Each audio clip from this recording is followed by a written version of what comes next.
choses à savoir avant de se lancer dans le business. Je suis avec mon caméraman, on est à Abidjan et on vient de sortir d'une conversation très intéressante. Je ne vais pas donner tous les détails, mais ça m'a ouvert les yeux sur l'importance de, quand tu es jeune, surtout quand tu te lances dans le business, de savoir te vendre. Tu vois, la vente, c'est pas seulement vendre des produits ou vendre des services et tu gagnes de l'argent.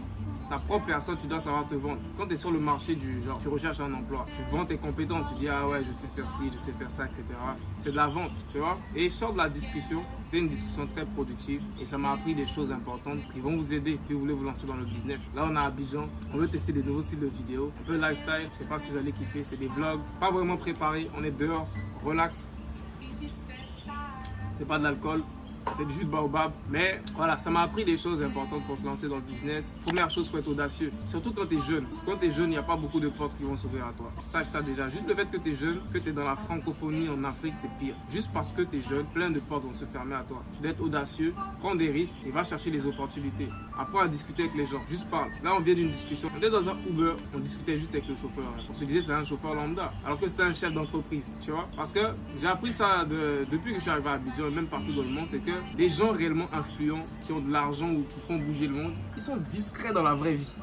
Tu peux remarquer un milliardaire, il est assis au bord de la mer, tu sauras même pas qu'il est milliardaire. À part si c'est des gars flashy pour des montres de luxe ou des Lamborghini. Mais les vrais gars qui ont la vraie richesse, que ce soit la richesse intellectuelle, l'argent, etc., ils sont très discrets. Le meilleur moyen de les remarquer, c'est avec ce qu'ils disent, c'est la connaissance qu'ils partagent. Parce que ce genre de personnes-là, lorsqu'ils rencontrent des personnes qui ont le même état d'esprit qu'eux, ils vont même pas lésigner sur partager de la valeur. Et là, je te dirais pas forcément tout ce qu'on a discuté avec cette personne, mais c'est une personne qui fait des petits business, pas des petits business, je le connais pas de enfant et en compte, mais il fait sûrement des business et là sûrement il a un petit boulot de passe-temps où il est Uber. Si j'avais, on va dire, un état d'esprit de quelqu'un qui juge sur l'apparence, j'allais me dire qu'est-ce que je vais perdre mon temps à causer avec un chauffeur de Uber, tu vois ce que je veux dire? Mais quelque part, c'était une belle discussion, ça nous a ouvert pas mal l'esprit sur les opportunités qu'il y a à Abidjan, en Côte d'Ivoire. Et pour anecdote, c'est même pas la première fois, tu vois, c'est même pas la première fois que ça arrive un truc comme ça. On a très souvent des discussions comme ça avec les gens. Bref, moi j'aime bien discuter, j'aime bien poser des questions aux gens, savoir qui ils sont, qu'est-ce qu'ils font. Les gens, si tu leur poses des bonnes questions, tu auras des réponses, clairement. Donc apprends à poser des questions, c'est une compétence aussi à avoir quand tu te lances dans le business. Et surtout si tu te lances dans le business, dans tous les business, frère. Surtout en ce moment, les business à la mode et les agences, SMMA, etc.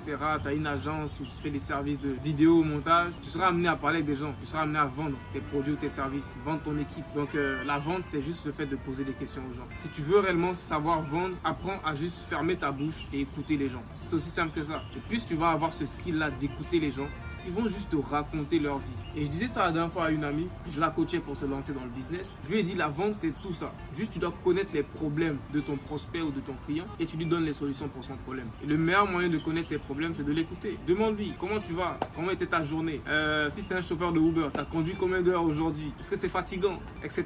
Et il va juste se livrer parce qu'il n'y a pas grand monde qui lui pose ces questions-là. La majorité des clients qui rentrent dans son Uber, ils s'en foutent de sa vie, ils vont pas lui poser des questions. Il va les déposer et basta. Mais quand il rencontre des gens qui s'intéressent à sa vie, là il se dit waouh, ces gens sont différents, ils s'intéressent à moi. Bref, je reviens au sujet de la vidéo qui est des choses à savoir avant de se lancer dans le business. Il faut être audacieux, il faut prendre des risques, il ne faut pas trop réfléchir. Il y a des opportunités qui se présentent à toi, lance-toi. J'ai souvent parlé de mon histoire, les gars sont saoulés maintenant d'étudiants, d'été, on s'en fout, ok. Mais de cette histoire-là, moi j'ai retenu une seule chose, c'est que je ne suis pas le plus intelligent. Il y a des gars qui sont 10 fois plus intelligents que moi. Mais ce qui m'a permis de sortir du lot, je suis juste passé à l'action. Et je me suis dit là, j'ai plus de chance que de réussir parce que j'ai des dettes, etc. Donc je dois faire quelque chose. Mais si j'avais pas eu cette situation difficile de me dire je dois faire quelque chose, je dois sortir de cette dette ou quoi que ce soit, j'allais rien faire. J'allais juste rester dans le système classique parce que j'étais vraiment à l'aise. Frère, t'es au States, tes parents payent tout frais payés, etc. L'université, c'est bien, tu vis au States, etc. Tu finis, tu faisais des études d'informatique. J'aurais très bien terminé à avoir un bon boulot qui me paye minimum 100 000 ou 150 000 l'année. Pépère, en vrai de vrai, si toi on te présente une opportunité comme ça, tu vas dire tranquille. Pourquoi je vais aller entreprendre? Si je peux avoir un boulot pépère au States, j'ai une belle voiture, j'ai une belle famille, on me paye 100 000 l'année. Pourquoi je vais laisser ça? Mais quelque part, c'était pas un choix en mode j'ai le choix. Tu vois ce que je veux dire? C'était un choix forcé parce que souvent la vie te met face à des choix et t'as pas forcément le choix. Tu vois, non? Pour te dire qu'il y a certains choix dans la vie qui sont forcés et soit tu les prends, soit tu passes à côté d'opportunités qui peuvent changer ta vie à jamais. Abonne-toi car on va faire plus de vidéos décontractées comme ça. Retiens juste une chose de cette vidéo, prends des risques. parle aux gens autour de toi. Il y a plein d'opportunités que tu peux te faire au quotidien. La dernière fois, je disais ça à un ami, je lui ai dit, si moi je reste à Abidjan, en Côte d'Ivoire pendant 1 an, que je sors tous les jours, je parle à une personne tous les jours, en 1 an, je suis milliardaire. En 1 an, je suis milliardaire. Rien qu'aujourd'hui, on est sorti. Ça fait combien de semaines on n'est pas sorti? On sort une seule fois. On a une discussion de malade et le gars, il prend notre numéro, il veut faire des trucs avec nous. Si on sort tous les jours comme ça, qu'on parle à des gens tous les jours, en 1 an, je suis milliardaire. Et c'est pareil pour toi. Juste prends ce risque-là, sors, va dans des endroits comme des expositions d'art. Il y a des petits dîners gratuits, souvent des conférences gratuites, on organise dans des hôtels. Vas-y, tu peux rencontrer des gens incroyables dans ce genre de coin. Des ministres, surtout en Afrique, tu peux rencontrer des ministres dans des expositions d'art, dans des conférences gratuites à l'hôtel Ivoire. Et le plus souvent, il y a plein de conférences comme ça qui arrivent tout le temps dans la ville. Mais les jeunes, on se dit, oh, frère, qu'est-ce que je vais foutre dans une conférence? Tu vois, nous les jeunes, on se dit, qu'est-ce que je vais aller faire dans une conférence? J'ai besoin d'argent. Enfin, l'argent, c'est les opportunités. Et les opportunités, c'est quand tu rencontres des gens. Donc, si tu sors pas, tu vas pas dans les endroits où tu peux rencontrer des gens qui ont des opportunités. Qu'est-ce que tu vas avoir des opportunités? Si tu passes ton temps à aller en boîte, quel genre d'opportunité tu as en boîte? À part l'opportunité de gaspiller de l'argent. Tu vois, c'est pas pour juger, mais juste pour dire que si tu veux réellement avoir des opportunités, sors, parle aux gens.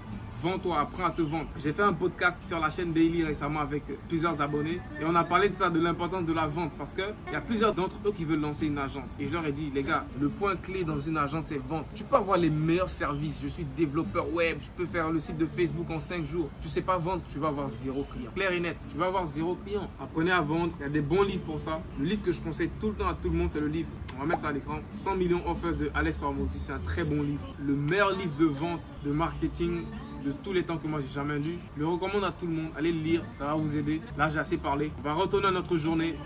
Une belle journée qui nous attend. Peace.